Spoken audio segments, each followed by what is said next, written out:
আসসালামু আলাইকুম ভিউয়ার্স, সবাইকে স্বাগতম জানাচ্ছি আমাদের আজকের ভিডিওতে। তো আজকের ভিডিওতে আমরা কথা বলবো কীভাবে আপনার মোবাইলে কানেক্ট করা ওয়াইফাইয়ের পাসওয়ার্ড আপনি না জেনে থাকলে খুব সহজে সেই ওয়াইফাইয়ের পাসওয়ার্ড আপনি দেখে নিতে পারেন।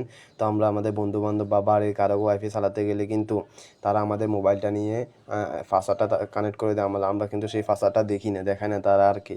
তো আপনার কোনো কারণে যদি সেই ওয়াইফাইটা ডিসকানেক্ট হয়ে যায়, কিন্তু তখন আবার পাসওয়ার্ড দিয়ে কানেক্ট করতে হয়, তখন তাদের কাছে বারবার যেতে হয়।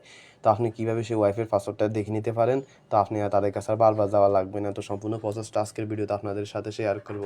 তো প্রথমে চলে যাবেন আপনার মোবাইলের উপরের দিকে, উপর থেকে একবার নিচের দিকে টান দিলে এরকম একটি অপশন পাবেন। অনেকের মোবাইলের নিচের থেকেও দেয়, তো আমার মোবাইলের উপর থেকে, তো আমি আপনাদের উপর থেকে দেখিয়ে দিচ্ছি। তো এখানে দেখতে পাচ্ছেন ওয়াইফাই নামে একটি অপশন।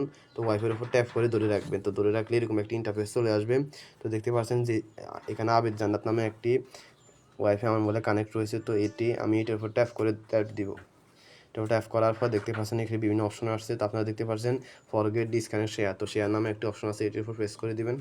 প্রেস করে দেখতে পাচ্ছেন ভিডিওতে অন্ধকার আসছে, যার কারণ হচ্ছে তারা আপনার কাছ থেকে আপনার মোবাইলের পাসওয়ার্ড চাবে। অর্থাৎ আপনি যেটা দিয়ে মোবাইলে লক দিয়েছেন, কেউ পিন দিয়ে লক দেন, কেউ ফিঙ্গারপ্রিন্ট দিয়ে লক দেন, কেউ প্যাটার্ন দিয়ে লক দেন। তো আপনি যেটা দিয়ে লক দিয়েছেন মোবাইল, সেটি আবার মোবাইল পুনরায় খুলে নেবেন আর কি। তো খুলে নেওয়ার পর দেখতে পাচ্ছেন এরকম একটা অপশন আছে, এখানে দেখতে পাচ্ছেন ওয়াইফাই পাসওয়ার্ড। আমি সিলেক্ট করে দেখাচ্ছি, ওয়াইফাই পাসওয়ার্ডটা শো করছে আর কি। তো আপনি এইভাবে আপনার কানেক্ট করা ওয়াইফাই পাসওয়ার্ড দেখে নিতে পারেন। তো এই ছিল আজকে ভিডিওতে, দেখা হবে অন্য কোনো ভিডিওতে। সে পর্যন্ত ভালো থাকুন, সুস্থ থাকুন। ভালো লাগলে চ্যানেলটি সাবস্ক্রাইব করে ফেলবেন। ধন্যবাদ সবাইকে।